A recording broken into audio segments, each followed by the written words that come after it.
3, 2, 1. AI is a game changer for cyclists like us. I just solved a huge cycling related issue that I've been dealing with for years in minutes. Don't worry if you're not on the AI train yet. That's okay. You are not alone, I assure you. But after today, though, it may just be your new best friend. And just as I was about to hit record on this, out comes Garmin's new AI, Garmin Connect Plus. The timing's perfect because if you haven't been neck deep in ChatGPT or Grok or Gemini, it's going to be really hard to judge if Garmin's new subscription is worth the $10 a month. We've tried them all. Free versions, paid, you name it. Glenn's building apps that would have taken months in an afternoon. It's crazy. And I have some thoughts about Garmin. But what I want to focus on first is how I fixed a difficult fitness problem with AI so that you can see for yourself how powerful it is. And let me tell you, when I shared this story in my weekly email, I had the biggest response yet. People with the exact same issue as me. Here's how I describe AI for fitness. Imagine you go to see your doctor and you arrive and she's got all the time in the world for you. She's brushed up on the latest peer-reviewed studies, like all of them. She's also asking about things like your VO2 max. That's new. And how you're fueling your rides and your recovery habits. She wants to see your sleep data, and she has a question about your bike fit. She assures you that together, you're going to drill down till you've pinpointed your unique issue. Weird, right? Well, that's AI. And while I'm in no way suggesting you replace your doctor, there are issues that you're going to solve on your own. And for the more serious ones, you're going to arrive at your appointment well armed. Because in reality, at our age as cyclists or runners, we're not normal. We're outliers. Most people our age are not fit like us. And so our issues can become a bit more exotic. Until now, because now we have AI and their large learning models, or LLMs, that are trained on massive amounts of data so it can spot patterns. Unlike a Google search that just spits out links based on keywords, making you do all the work and hoping you find something relevant, AI reasons through massive amounts of data it's trained on, connecting dots and spotting trends and giving you answers tailored to your specific situation. Search just matches words. AI understands context, and it will crunch things like your Apple or Garmin data to find solutions no one else is suggesting, as I've discovered.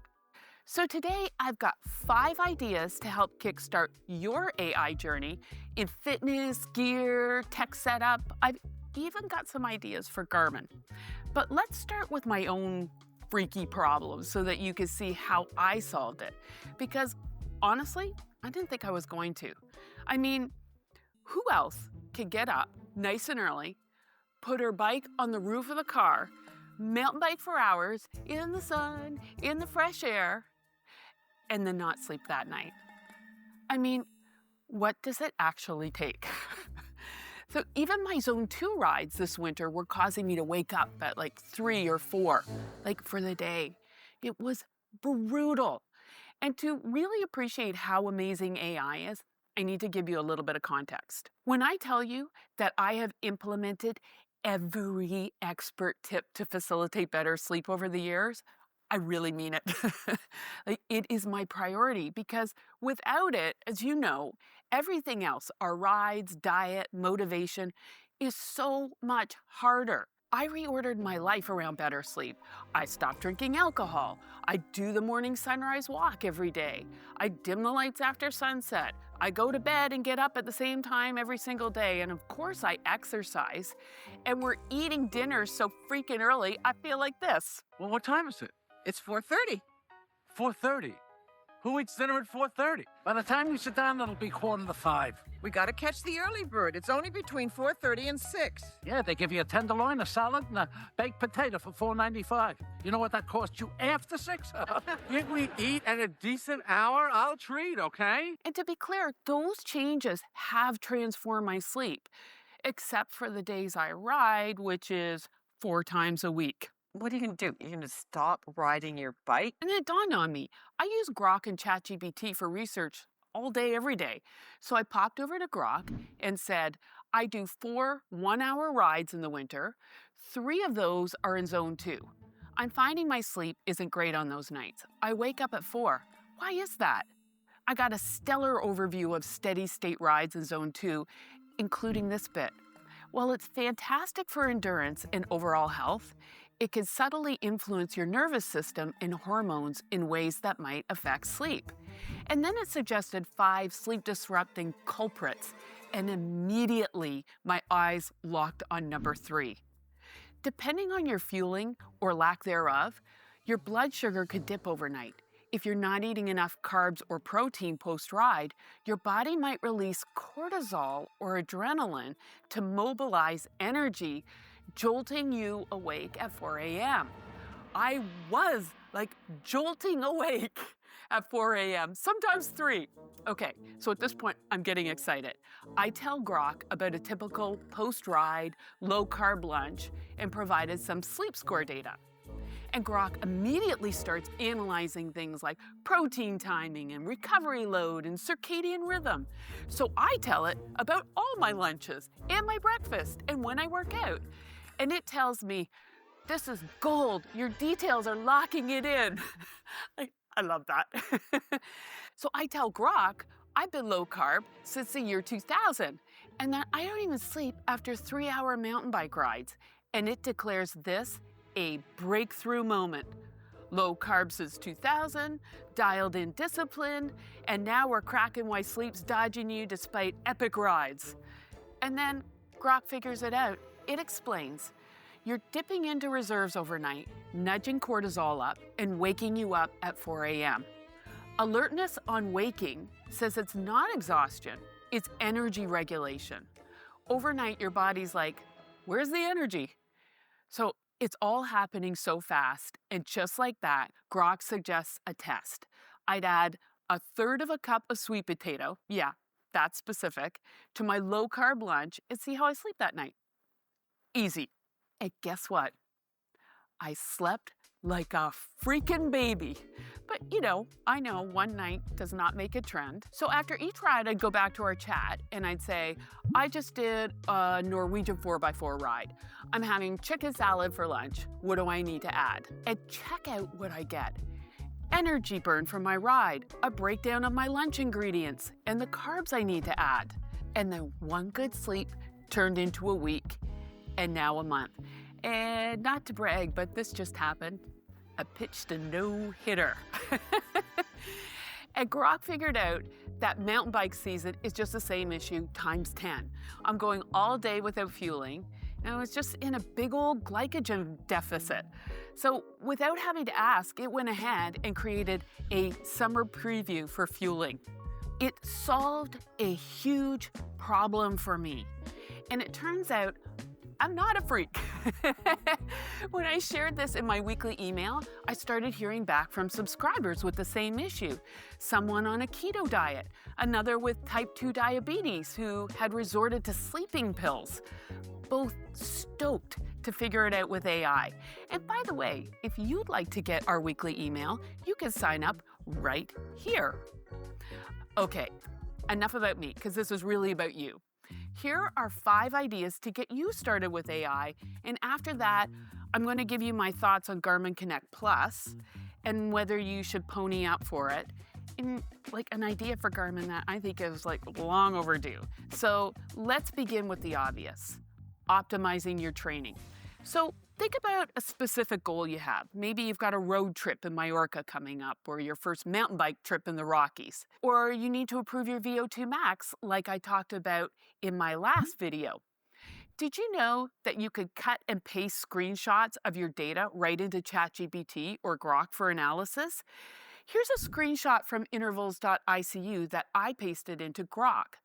It extracted the data, did a comparison between rides for power and heart rate, analyzed the data, and gave me a recommendation from a picture in seconds. That's wild. You could share your Garmin training status and ask questions. It's hyper personalized. And what about nutrition? A lot of us get that wrong. We're either eating too much on the bike, like I talked about here, or not at all, like me. You might say, I'm 57, I'm riding 80 miles tomorrow with 1,500 meters of elevation. What should I eat? The grams of carbs per hour will be tailored to your age and intensity, along with hydration tips. And afterwards, go back and let your AI know how it goes so it can adapt over time because it's learning about you. And better nutrition helps us to balance rides with recovery so we can avoid overtraining this season. As I noted in another video, on Garmin's website, they say, train too hard too often, and you may never get back to your peak fitness. Garmin's recovery hours and training status can be frustratingly opaque. So your prompt might be something like, I rode 70 miles yesterday. Garmin says my recovery is 54 hours. My HRV is 45 milliseconds today. Should I ride or rest? If you're sitting it out today, it might give you time to sort out your gear and tech issues. Gone are the days where you have to Google action camera reviews, let's say, to scan random opinions. Now your AI will figure out whether an upgrade is worth it, like something Glenn's considering for our rides. It asked Glenn a few questions about what he values in an action camera and did some deep research to compare features, performance, and feedback from users. My friend Richard, who has a 2013 mountain bike with a weird seat tube, found 4 compatible dropper posts in seconds with the free version of ChatGPT. Maybe it'll help you sort through the myriad of gravel bike choices or suggest a firmware update or switching to whatever GLONASS mode is for better satellite reception on your Garmin Edge 530. And speaking of maps, you might want to use it to help plan a route or for trip planning. That's what I'm doing right now. I'm thinking about a cycling trip in northern Thailand. And if anybody has done that and you have advice for me, can you let me know in the comments? ChatGPT is weighing in with the collective wisdom on things like, how many nights should I spend in Bangkok? I dropped 15-page itineraries from tour companies to create a list of experiences that I might want to replicate on my own. It could also help you plan your cycling routes for trips so that you balance hard days with easier days while experiencing the best of a destination. And that's just 5 easy ideas using some of the best tools out there like Grok, ChatGPT, and Gemini. And all of them have free versions. I wanted to expose you to what's possible before I wade into Garmin's new AI. Because honestly, I don't want your first exposure to AI to be this. Because your reaction is going to be, what's all the fuss about? You guys know I love my Garmin data. It's just that their new subscription model isn't much more than that. Here's their 5 big selling points. Active intelligence, arguably the most important in my opinion.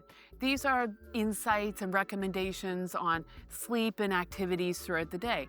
Cool. Except that the intelligence is stuff I already know. Like after my weightlifting session yesterday, I couldn't wait to see my new insights. Here they are. You completed a strength training session today. Yeah, I'm aware. And then it tells me the data that I've already got in the app. And this life changer, you've taken 4,080 steps today. Your goal for today is 6,920 steps, which means that you still have 840 steps to reach your target. Math! When I go into the HRV widget, that's where I love some personalized insights, but it's just the same stock messaging that you're getting right now. Moving along to the performance dashboard, you're now able to create graphs and overlay data like, say, heart rate and power over your zones for the month. And that's really good.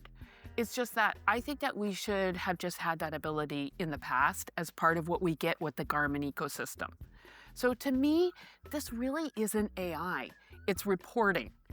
And it's why I connected my Garmin to intervals.icu for free. Would you pay for this? I want to know. Let me know in the comments what you think. So the next 3 features I'm going to just skip over very quickly. Live track allows others to track you during an activity. I've never used that in the past.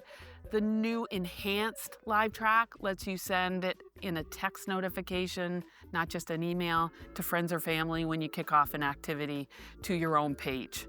Okay, is that worth 10 US a month, or that's Canadian? 10 Canadian a month. Training guidance says you'll get expert guidance for Garmin coach plans. And I did do their Grand Fondo plan a couple of winters ago, and I really liked it. And based on what I've seen so far, I think you'll be getting what I call richer content, like say some strength training videos in there. But my understanding is that the underlying Garmin algorithms really haven't changed. But you know, I really did save the big feature for last. Badges and a star, kids. Exclusive badges. Look, I don't want to turn this into some kind of flex for those of you that are not Garmin Connect Plus, but I've got the star for about 30 days. Apparently, they double your Garmin points too, which until yesterday, I didn't know existed. And personally, I don't care about those. But here's what I really do care about and where Garmin should be going. Recently, I've been working with Grok on my Garmin data, which I've managed to royally screw up, and this is on me, not on Garmin. I didn't realize that my Garmin power pedals needed to be calibrated each ride. It's super simple, I just didn't do it, and I polluted my data for months, so my watts were hugely inflated. And on top of that, I was lazy and I wasn't wearing my heart rate strap. So, now that everything's tickety-boo on that front, what Garmin sees is a history of like big ass power and low heart rate. So even though I'm actually getting fitter, Garmin thinks all my recent rides are strained or unproductive, and my VO2 max is inflated. So I just don't think that I could be the only one whose inputs are wrong for a while. I think that there are probably tons of people with wrong data, and I suspect some don't even know it. So what are we supposed to do? Like, just delete our data and start fresh? I want to be able to have a conversation with Garmin and reason through my problem like I showed you. I think if we could say something like, hey Garmin, my power and heart rate data wasn't right from this date to this date. However, my rides from this date to this date are correct. Can you go and please adjust my data and training status and estimated VO2 max based on that? Grok says that's totally within the realm of AI. At the very least, we should be able to say, please disregard my cycling activity data prior to February 13th, 2025, and base your guidance on activities from Feb 13th forward. Like, when you think about it, Garmin's AI should have alerted me to the fact that unless I just qualified for the tour, something's likely off with my data. And it should have suggested to me what to look into to make sure I'm not polluting my data. And things I care about, like VO2 max. That's intelligence. That's what AI is all about. And that's what I'd pay for. Like, Garmin's sitting on a mountain of data. Its intelligence and guidance should be next level. And maybe in time it will. But that time is not now. I've got the 30-day trial in my calendar, so I'll remember to cancel. I'm going to continue to use Grok and ChatGPT to crunch my data while they figure it out. And until then, I'll continue to enjoy what I think they do best because I love my Phoenix watch and my free Garmin data. In fact, I've changed some really big things in my life based on it. I talked about that in this video, and it's starting right now. See you soon.